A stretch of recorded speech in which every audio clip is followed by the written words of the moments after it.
So we have a problem. What's that? There is no horse in this book. There cannot be a gay horse if there is no horse in the book. Yeah, that does What do put we a do? damper on things. There's a boy that can turn into a fish. Is that a horse? How is a fish like a horse? Well, Feed them oats. seahorses exist. Okay. I'll give you that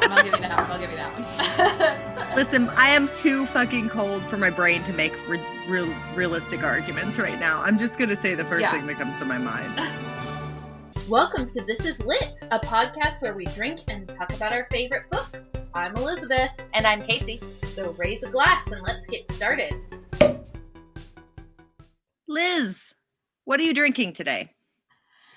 I am drinking Chateau Saint Michel Sauvignon Blanc. It's very good. Fancy. My husband and I have completely different tastes in wine, and we always have 2 or 3 bottles of this around the house because it's like the one white wine we agree on. There you go. Really good. Really like it. What are you drinking, Case? I am drinking coffee with rum in it. Just keeping it very simple. I almost made hot chocolate with Bailey's because I don't know if anyone has noticed, but it's 0 degrees outside and snowing. It's less than 0 degrees outside, my friend. According to my phone, the wind chill right now is negative 15. It is cold enough that my dogs refuse to poop outside. That's how cold it is. Yep. Yeah, we've had our sinks dripping and stuff so that we don't freeze over, but my brain does freeze over when it gets cold, so that's why I look like this, and that's why I'm just drinking black coffee with rum in it for the show today. We'll be fine. So, today we read the Supervillain and Me by Danielle Banas. I believe is how you say her name? I think Banas? so. Yeah, Danielle Banas. When did this book come out? A bit ago. Let me check the copyright. 2018, so 3 years. Okay, that makes more sense. So Danielle Banas' book, The Supervillain and Me, it's a young adult novel, basically a young adult rom-com novel with an additional funny premise, like every rom-com novel. Of course, yeah. It's a quick read, and basically it's very much in the vein of like The Incredibles or like X-Men, where superheroes exist and are known by the public. Yes. But or Marvel. Yeah. I guess any of that stuff. Marvel right now. We started, I know one of the reasons I wanted to read this now is because WandaVision is about to wrap up, and that's a good show. I enjoy that show. So, and Loki is about to get his own TV show, which I gotta be honest, that's my boy. So, like, I was literally blaring the Immigrant song before Case got on here, and I had to, like, she's like, okay, I'm ready. I'm like, hold on, let me go pause my music. So, it's very much in the same vein as a lot of the superhero stuff. The one that made me think of the most was The Incredibles, in that they call their characters supers, and that no one really knows how superpowers happen, but when they do, you put on spandex and start saving people. Go save the city. So, the main character is Abigail Hamilton. She is 17 years old, a senior in high school. Her father is the mayor of Morriston, which is a crime-ridden metropolis, and her older brother, Connor, is the city's superhero. He is the Red Comet. Because he can fly and has super strength. And imagine if Superman and Captain America had a baby. And he was 19. And he was a frat boy. Sprinkle in a bit of frat boy. Yeah. Basically, the book kind of starts off with Abby's pretty isolated because her brother's always off saving the city. Her father is always working, and her mother is dead. Which, every superhero needs that tragic backstory, so Red Comet is no different. His mother passed away shortly after he got his powers when he was 16. And because of his mother's death, we find out that she was killed during a bank robbery where she was a hostage and was killed by the bank robbers. And because of that, Connor put on the spandex and became the Red Comet and started fighting crime in Morriston. Abby does not care. She is a straight A student. She worries about the safety of her father and her brother, but she is more worried about nailing a musical audition because she's like, I'm a senior. I want to get a good part. And I'm like, good Lord, this girl is me when I am 17. I feel so called out right now. What was your high school senior musical, Case? My high school senior musical was Children of Eden, which is Stephen Schwartz's show before Wicked. And it basically follows Adam and Eve's story in the Bible and then Noah's story in the Bible. It's a weird show, but it's a fun one. I was just in the chorus. I was a jaguar during the animal ballet, and we had to do pas de bourrées across different sizes and heights of platforms across the stage. Yeah. Musical theater is dangerous, as we will all discover throughout the course of this book. But yeah, it was a fun show. We really enjoyed it. My senior musical was Thoroughly Modern Millie, which is very exciting. I had to settle for a smaller part than what I would have wanted because I was still coming off chemo and I just didn't have the energy levels that I normally did, which devastated me because I had been practicing all year. But yes, so her musical, it's this very strange musical. It's supposed to be a satire about a prince falling in love with a servant girl, but they find out that like the royal family is cannibals. I forget what it's called. It's like Hall of Horrors or something like that. Hall of Horrors is what it's called, yeah. Imagine if Rocky Horror Picture Show mashed up with Little Shop of Horrors, and that's the musical you get. It made me think of Repo the Genetic Musical. Oh, good Lord. I have not thought about that in forever. Yeah, it's a musical, for those of you who don't know, about repo men whose jobs are to repossess people's organs. So it's like a horror comedy. It's a similar vein that this musical follows, I think. Yeah, and so she's trying really, really hard. And so her best friend, Sarah, who is a super mega fan, like she is a huge fangirl of the Red Comet because she doesn't know it's, her best friend's brother, who she's known since childhood. She like writes a bunch of fan fiction and stuff, but they do the musical together. And at auditions, there's new kid, Isaac Slade, who has the voice of an angel and is really attractive, and basically everybody falls in love with him. There's always that one guy in high school that every girl falls in love with. Well, and in theater, there's like very few guys there anyway. And so then it's like, oh, they're a theater boy. Like, okay, whatever. Yeah. They're still idiots. So basically, Abby nails her audition. She gets the lead and she's super excited. She's going to go home and tell her dad and her brother about it. But she's on her way home, walking home from school, and she gets mugged. And she is saved by a super in a black suit that she has never seen before. He basically can project his thoughts into other people's minds, and he can teleport, which is pretty awesome superpower. And he has healing powers. Yes, he does. He has healing powers, which is pretty cool. Which we see because like she gets scraped on the head and he heals it, and he sends her home. Literally, the next day, she's at school and everyone turns on the news and City Hall is up in flames. Which she starts freaking out because her dad's the mayor.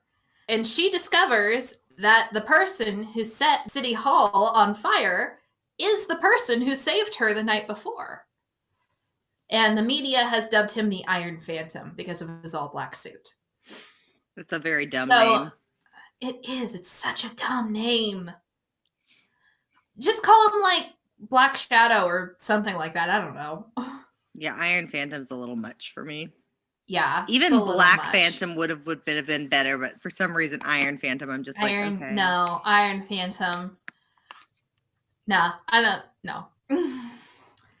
At any rate, basically, this begins the relationship that she is going to develop with this, what they're now dubbing as a supervillain. I guess in this universe, supervillains are not very common because superheroes have been around for so long that it's just expected that if you develop powers that you will use them to help people.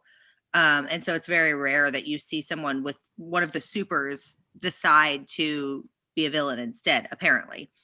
But the Iron Phantom has been dubbed a supervillain by the town, and at the same time starts developing a relationship with Abigail. And that's something that kind of persists through the book because other things start happening and the media just blame the supervillain on it. They're just like, there is absolutely no proof it was him, but we're blaming it on him. A couple of times he's seen doing the things, or someone who looks like him at least. Yeah, someone who looks like him is seen doing the things, but it's one of those that it's like, throughout this whole book, the media really does their best to shape the narrative, even though that's not necessarily what's going on. And that's something that happens throughout the book. And it's definitely something we all should be aware of right now. Mm-hmm. So the book essentially follows Abby as she navigates high school, as she tries to decide whether or not this Iron Phantom that she is hanging out with is actually villainous or not, and as she starts to develop feelings for him. It's pretty standard YA novel plot. I've got to be honest with you here. I did not care for this book at all. It's definitely like, there are some young adult books where you're like, I know this is geared toward a young adult audience, but even as an adult, I can enjoy and relate to it. And then there's some young adult books where you're like, this is painfully young adult. Painfully. Yeah. Which, in the back of the book I've got, it's got a little thing about the author, and she got really popular on Wattpad, which, that's kind of the audience she was writing for, but I'm not mad about it. Yeah, I mean, honestly, I was not interested in the book until about 11 or 12 chapters in, which is way too far into a book for you to actually be hooking me. The story was not interesting for that. It was very generic and like slow. They started kind of like sprinkling in the villain plot, I suppose, early on with like the empty microchip that they had, but then it's like they just kind of left it for 4 or 5 chapters. Mm-hmm. And it focused on the beginning part of the book focused so intensely on how she and the Iron Phantom were getting to know each other, and her trying to figure out his secret identity because she suspected that he was a guy from the guy that she was playing opposite of in the musical.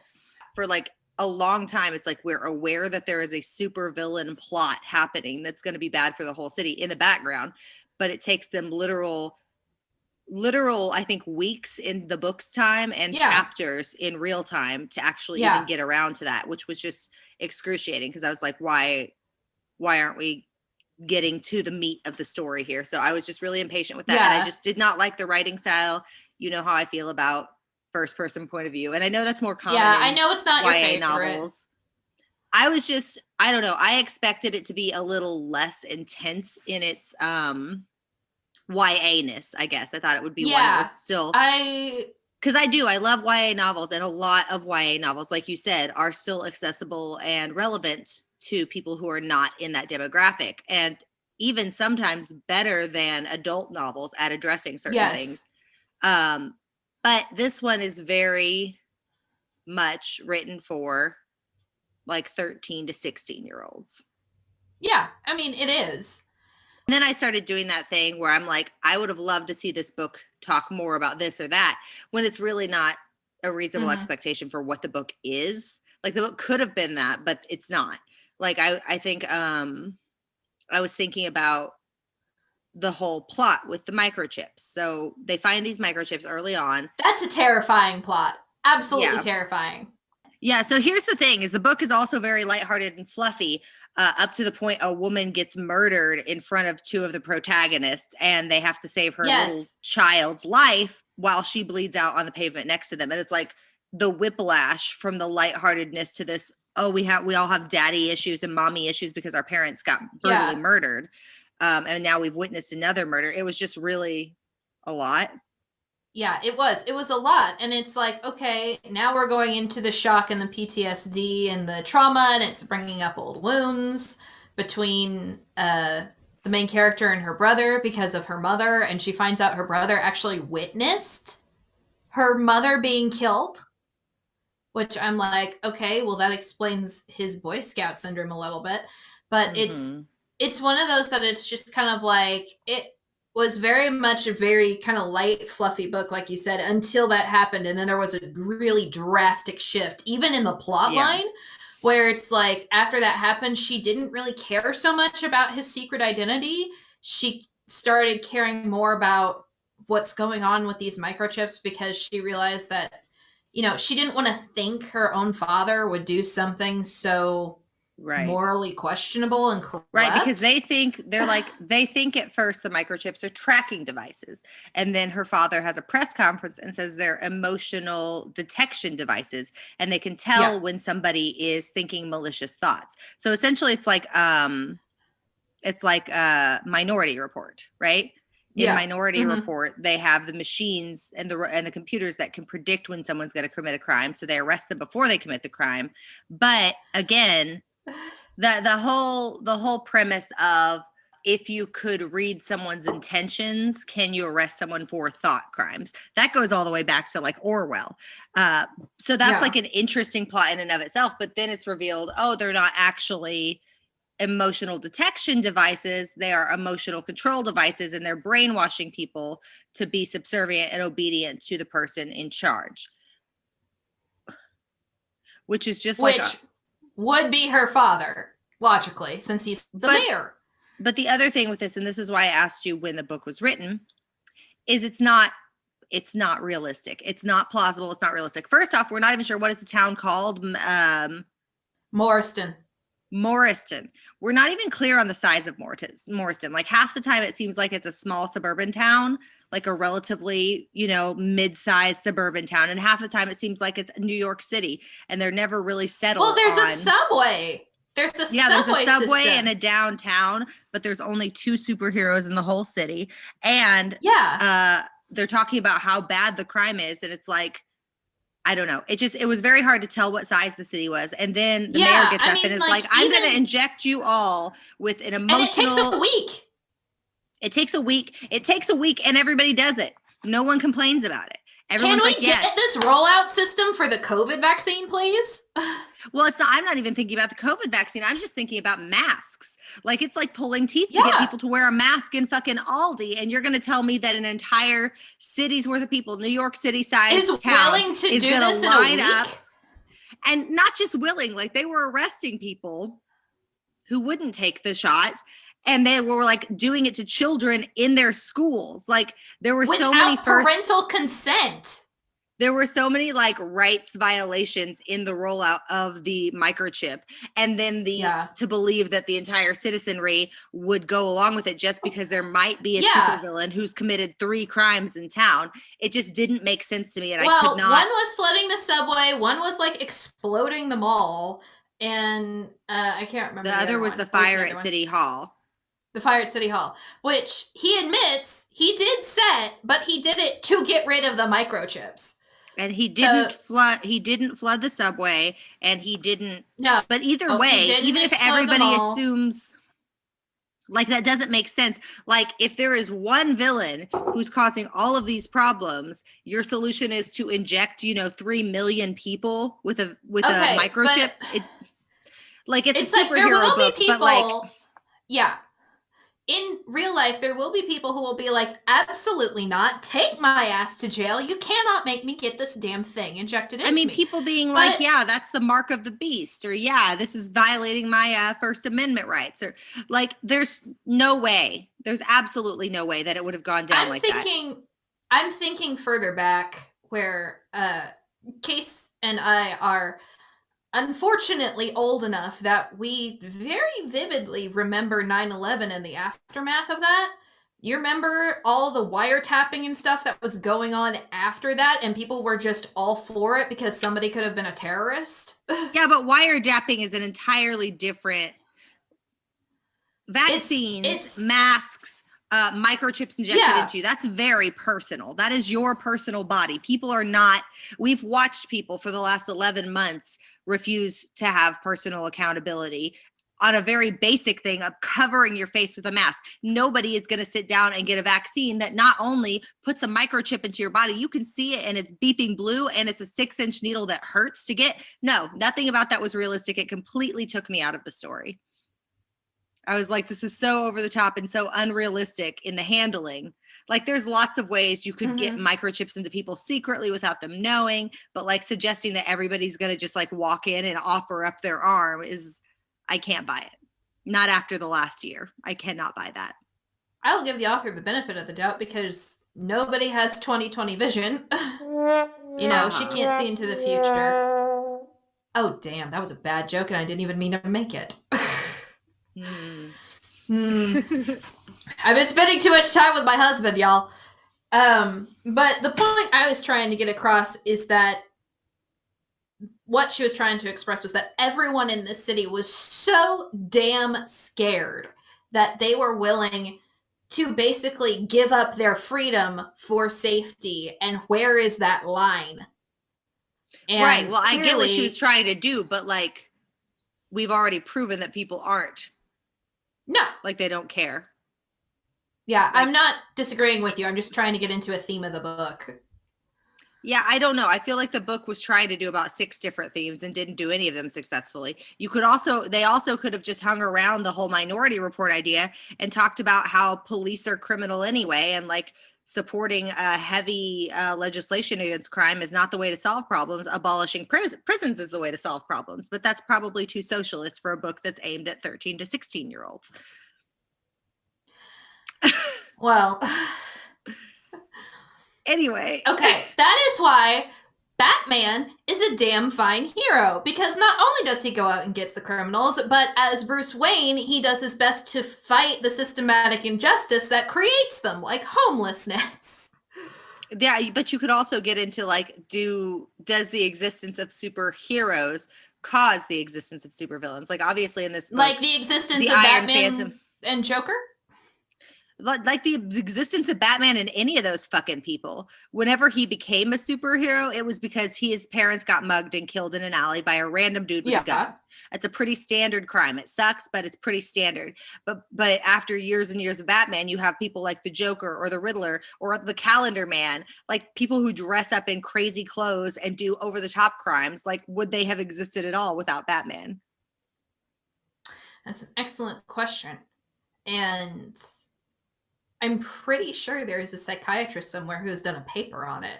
If you guys know where that is, please send it to us. I would love to read it. My point is, the book could have talked about that. The book could have talked about, whether or not superheroes and police are the solution to crime. The book could have done so many things, and instead it chose to hinge itself on this point of people who are scared will do anything to feel safe, which is not even true. And we have spent the last 2 years watching it not be true, or really the last 5 years watching it not be true, if you want to talk about the fucking election of 2016. But again, the book was written in 2018. So like COVID hadn't happened yet, but it still just did not work for me. The end of the book, there's like a major superhero team up. They go confront her dad, who's the mayor, after like the chips have been activated. So everybody is just following orders, kind of a thing. But Abby and Iron Phantom had cut theirs out. And she got her brother, Red Comet, to cut his out. And so did Fish Boy. So superhero team up. Big showdown. They find out it's not her father. It is her dad's security advisor. And so her dad is being controlled. And basically, the guy forces her dad to almost kill her brother. And Abby basically injects the security advisor and follows orders. And since Fishboy recorded the whole thing, since he has a YouTube, gets like the confession and all this stuff. And in the end, Abby is with her super boyfriend, whose name has been cleared, and the nanobot technology, since her brother got jabbed in the neck, some of the nanobots went to his brain, and now they're just inhibiting his superpowers, so he's not a super anymore. But he decides he's going to inpatient facility for a mental breakdown. Yeah, which don't blame him. And her brother decides he's going to go to college and be a communications major. Yeah, so the ending was very like the denouement was just very unnecessary and very overlong. It did not need to be that way. Like it just kept going. Yeah, at the end of the book, when Abby jammed the needle into him, she's like, I hated him because he did the exact same thing I just did to him. I feel like the whole kind of overall theme in the book was supposed to be kind of like the line between right and wrong is very gray. And I feel like it didn't really take that theme as far as it could have. Like there are fairy tales I have read that have taken this theme a lot further, like Hansel and Gretel. And this whole book was not necessarily about right and wrong. It's about what is appropriate for survival and to save the city. So it's not necessarily the ends justify the means. I feel like what she was trying to get across was just like a fun teenage superhero story where the main part of the story was the line between right and wrong is very gray, and Iron Phantom is not the hero this city needed, but it's the hero they deserve, kind of a thing. And I feel like it just didn't do it for me. I feel like I felt like that was very, very weak. I mean, was it fun and interesting to me? Yeah, it was. But I would have liked a little bit more oomph at the heart of things. Yeah, it just felt like there was no real stakes or values presented in it. And like, not to mention also the character development was incredibly frustrating. Like this whole thing of the whole first quarter of the book, maybe even the whole first third of the book, like I complained, was very slow because it's taken up with her meeting the Iron Phantom, starting to realize he's maybe not a villain, developing feelings for him and trying to figure out who he is. And she thinks that he is Isaac, who is her co-lead in the school musical, because he's got a similar body type and the same color eyes. Isaac has green eyes. And then it turns out to be Rylan, who is like the shy stagehand with brown eyes. And the reason that she thought that he had green eyes is because he wears contacts whenever he's the Iron Phantom, which was just also to hide his identity. But like, it was like she wanted. I thought it was gonna be like a super thing, and then it ended up being contacts, and I'm like, I'm a little disappointed. Well, and also it like felt like she wanted everybody to think that it was Isaac so hard that she came up for an excuse for it not to be Rylan. Like it was very clear in her interactions with Isaac and Rylan at school that Rylan was the nicer guy and the guy that she really got along with more. But the author wanted to have a twist so bad in the reveal of the identity that she gave Rylan an entirely different eye color. And it feels like contacts was just her excuse so that she could make everybody think that it was Isaac. Because I was like, by the time he revealed himself, I already knew he was Rylan.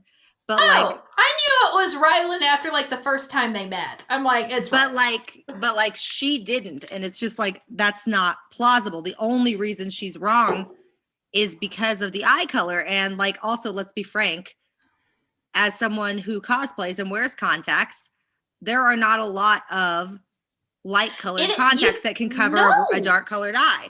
No, I was literally in high school. The drum major of my marching band had brown eyes, and he got green contacts because he wanted green eyes, and his eyes just looked hazel. Yeah. No, it wouldn't change his eyes to green, first off. And second off, it was clearly done just so that she could be like, oh, there's a twist in who the hero is, which was unnecessary and unwanted.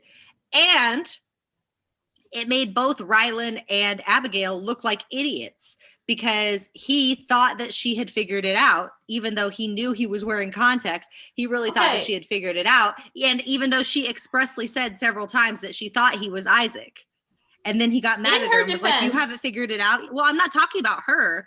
It makes sense for her to think it was Isaac. Does not make sense for Rylan to think that she's really figured it out, even though she keeps saying to him, you're Isaac, right? Like, why does he think that she knows it's him? He's what 17-year-old boy is not an idiot? No, you don't get to use 17-year-old is not an idiot. You don't get to use 17-year-olds or as an idiot as an excuse for making your character make a choice that doesn't make any sense with their previous behavior. He dresses up in a mask and cowl. He puts in contacts a different color than his eyes, and he changes his voice, shows up, hangs out with this girl, and she keeps referring to him as another one of their classmates that he knows and saying that's who she thinks he is. And he's like, haha, that's what you think, huh? And then whenever she's like, yes, that's what I really think. He's like, wait, how do you not know that I'm actually me? And I'm like, there's no reason she should. You have not given any indication that you are you. And then he stood her up. So it's like, yeah, no, it didn't make any sense for her. It didn't make any sense for Rylan to be surprised that she hadn't figured him out.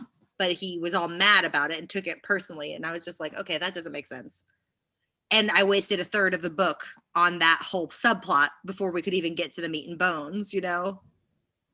Yeah, I kind of disagree with you on that one. I think that, you know, Rylan probably did his best to, you know, until he was certain of her affection for her, he probably didn't want her to know. So of course he's going to be like, you think what you want, I'm not going to tell you.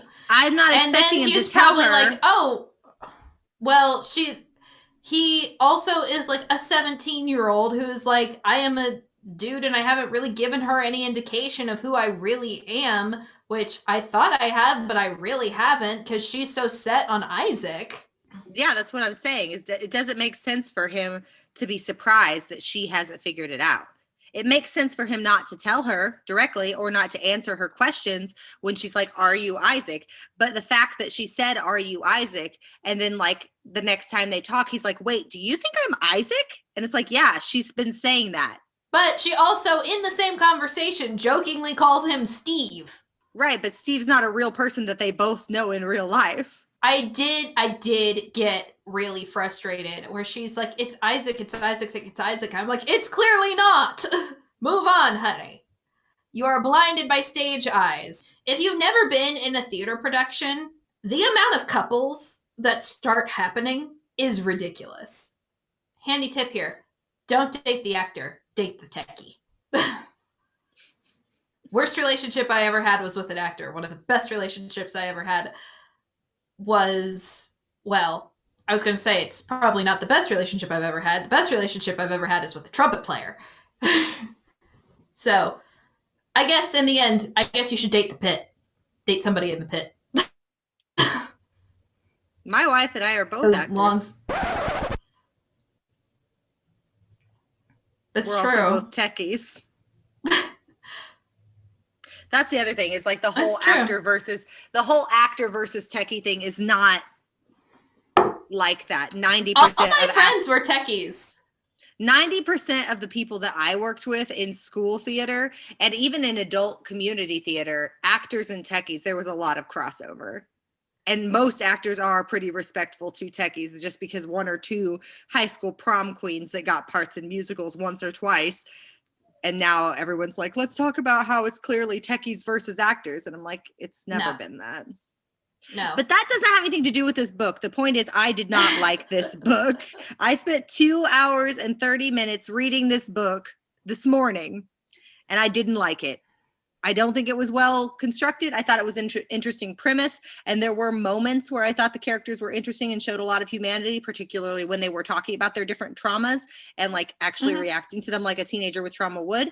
But other than that, I thought the plot didn't start until 2/3 through the book. The behaviors that the characters exhibited towards each other were childish beyond the point of traditional teenage childishness. And there was no cohesive message to wrap it all up at the end. So I just found myself kind of like, like this book is not the worst book I've ever read, but I will not remember it a year from now. Yeah, when I read the synopsis of this book, I was like, oh, this sounds like a Megamind situation. And I absolutely love that movie. Right. Yeah, it has elements of Megamind. It has elements of Incredibles, which are better properties. Like, it seems like somebody tried to make their own story based off of stories that they had really enjoyed in the past, which is what any of us do. But especially in the case of people who started writing fan fiction, and I can say this because I am a fan fiction writer as well, and I've been guilty of this in my own novels. A lot of time, the first and even second novels that you really write are more just like fan fiction where you've changed the names because you're like, oh, this is the thing I enjoy, so that's what I'm going to write. And inadvertently, you just take ideas from other people. I don't think that this means that this author could never come out with something good or memorable, but this book is kind of flat. Yeah, Liz hates it whenever I get antagonistic about books because she knows that like the people who wrote them are people, and that's fair. But also, this is a book critiquing podcast, so like somebody's gotta. I will say, I was not enamored with the writing style, but it did very much sound like the mind of a 17-year-old. I could predict every single thing that happened to this book. I could predict every plot beat was predictable. Every plot beat, I knew it, and I knew it going in. But I kind of enjoyed that. I kind of enjoyed that it stuck to its genre. I kind of, I'm like, this is what I'm expecting out of this book, and I got exactly what I paid for. Yeah. Oh, my husband also wanted me to talk about the nanobots a little bit more extensively. Right, the nanobots. Because I told him I kind of like would keep him abreast of what I had read during the day, because I wanted to be smug about, oh, I had called this twist, I had called this twist, I had called this twist.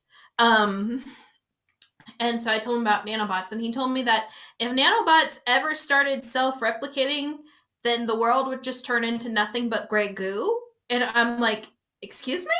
And apparently, scientists have discussed that if nanobots started self-replicating, there would be nothing that could stop them, and they would take over the entire world, and the entire world would be nothing but gray goo. And apparently that is part of the Mass Effect game. Yes, it is.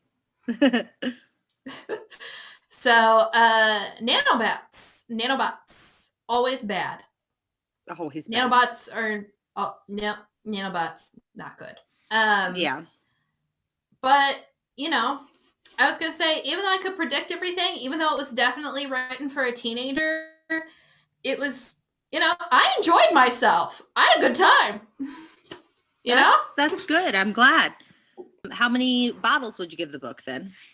I give it a solid 3. Like, I liked it. I enjoyed it. I'm probably not going to read it again.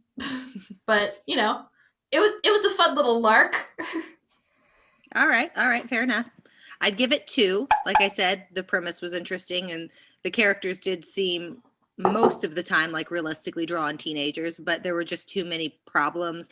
And the biggest one for me was just the idea that everyone would passively line up to take this nanobot injection.